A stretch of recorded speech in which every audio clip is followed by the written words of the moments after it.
Welcome to my Decan Walk. If you're new to this series, you may want to begin with the introductory video, linked below. Over the past 10 days, the Sun has been moving through the third decan of Gemini. Today I'll share a few reflections on what I observed during this period. This decan, Gemini III, is ruled by the Sun and corresponds to the Ten of Swords in the Tarot.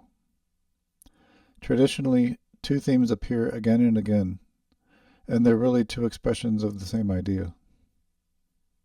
The first has to do with the Sun, this decan's ruler, reaching its zenith at the end of this decan. As the Sun then moves into Cancer on the summer solstice, it begins to slowly sink in the sky until the winter solstice, when it begins to rise once again.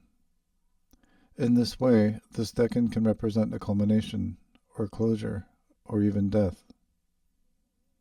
It is analogous to the full moon, which marks the end of the waxing period and the beginning of the waning period.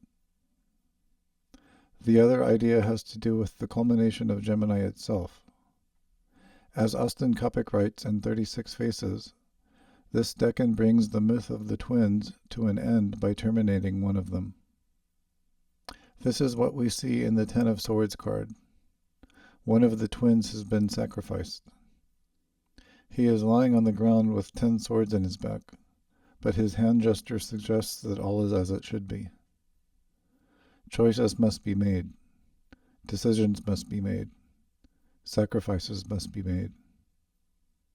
Not everything can move forward with us. Either we make those decisions ourselves, or they will be made for us. The decans themselves go back thousands of years, predating astrology.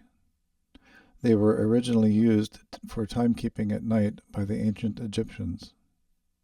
However, when astrology arrived in Egypt, this decan was associated with the end of the year. For the ancient Egyptians, Cancer marked the beginning of the year, when the fertile Nile would flood, bringing new life to the floodplains.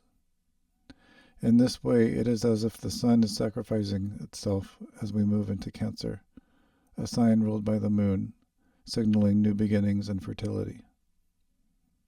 The principal astrological event that took place during this Gemini III period was the new moon in Gemini on the 14th, which took place within this decan. A new beginning within an ending. A new promise born of sacrifice.